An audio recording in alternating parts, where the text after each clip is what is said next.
ಕೇಂದ್ರೀಯ ಕೈಗಾರಿಕೆ ಸುರಕ್ಷಾ ಪಡೆ ಸಂಸ್ಥಾಪನಾ ದಿನದ ಅಂಗವಾಗಿ ದೇಶದ ಎಲ್ಲ ಕರಾವಳಿ ಪ್ರದೇಶಗಳಲ್ಲಿ ಸಂಚರಿಸಲ್ಪಡುವ ಸೈಕ್ಲೋಥಾನ್ 2025 ಸೋಮವಾರ ಸಂಜೆ ಕಾರವಾರ ತಾಲೂಕಿನ ಮಾಜಾಳಿ ಚೆಕ್ಪೋಸ್ಟ್ ಆಗಮಿಸಿದ್ದು, ಈ ಸಂದರ್ಭದಲ್ಲಿ ಜಿಲ್ಲಾಡಳಿತ ಮತ್ತು ಪೊಲೀಸ್ ಇಲಾಖೆಯಿಂದ ಅದ್ದೂರಿಯಾಗಿ ಸ್ವಾಗತಿಸಲಾಯಿತು. ಮಾಜಾಳಿ ಚೆಕ್ಪೋಸ್ಟ್ ಆಗಮಿಸಿದ ಸೈಕ್ಲೋಥಾನ್ ತಂಡದ ಸದಸ್ಯರನ್ನ ಪುಷ್ಪವೃಷ್ಟಿಯ ಮೂಲಕ ಹಾಗೂ ಜಿಲ್ಲೆಯ ಹೆಮ್ಮೆಯ ಜಾನಪದ ಹಾಲಕ್ಕಿ ಸಮಾಜದ ಸುಗ್ಗಿ ಕುಣಿತದ ಮೆರವಣಿಗೆಯ ಮೂಲಕ ಸ್ವಾಗತಿಸಲಾಯಿತು. ಕೇಂದ್ರೀಯ ಕೈಗಾರಿಕಾ ಭದ್ರತಾ ಪಡೆಯ ಸಿಬ್ಬಂದಿಗಳು ಸುಗ್ಗಿ ಕುಣಿತದ ಕಲಾವಿದರೊಂದಿಗೆ ಹೆಜ್ಜೆ ಹಾಕುವ ಮೂಲಕ ಸಂತಸ ವ್ಯಕ್ತಪಡಿಸಿದರು. ನಂತರ ಸೈಕಲ್ ರ್ಯಾಲಿಯನ್ನ ಮುಂದುವರಿಸಿದ ಸೈಕ್ಲೋಥಾನ್ ತಂಡದ ಸದಸ್ಯರು ಮಾಜಾಳಿ ಬೀಚ್ನಿಂದ ದೇವಾಗ್ ಬೀಚ್ ಮೂಲಕ ಪೊಲೀಸ್ ಕಲ್ಯಾಣ ಮಂಟಪದವರೆಗೆ ಸಾಗಿದ್ರು. ಸಿಐಎಸ್ಎಫ್ ಮಹಿಳಾ ಸಿಬ್ಬಂದಿ ಮತ್ತು ಗೆಜೆಟೆಡ್ ಅಧಿಕಾರಿಗಳು ಸೇರಿದಂತೆ 110 ಸಿಬ್ಬಂದಿಯನ್ನು ಒಳಗೊಂಡ ಸೈಕ್ಲಿಸ್ಟ್ಗಳು ಭಾಗವಹಿಸಿದ್ದಾರೆ. ಈ ಸಂದರ್ಭದಲ್ಲಿ ಹೆಚ್ಚುವರಿ ಪೊಲೀಸ್ ಅಧೀಕ್ಷಕ ಕೃಷ್ಣಮೂರ್ತಿ, ಡಿವೈಎಸ್ಪಿ ಗಿರೀಶ್, ಸಿಐಎಸ್ಎಫ್ನ ಹಿರಿಯ commandant Ajay Kumar Jha, deputy commandant SP Pathak, ಸಹಾಯಕ ಕಮಾಂಡೆಂಟ್ ದುರ್ಗೇಶ್, ಮನೋಜ್ ಕುಮಾರ್ ಮತ್ತಿತರರು ಇದ್ದರು.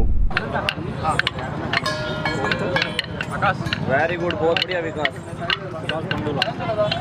ಅವರಿಂದ ಇದೆ.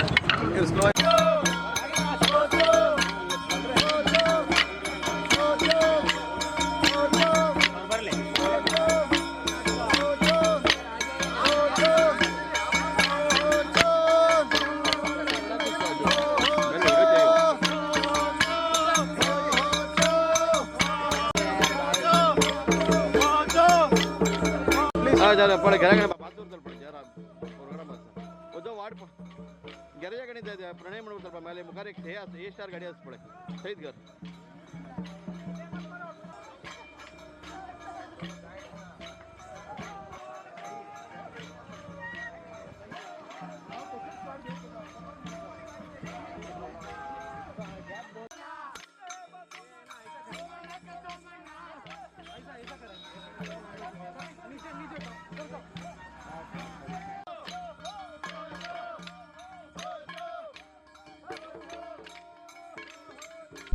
Canara plus news Karwar.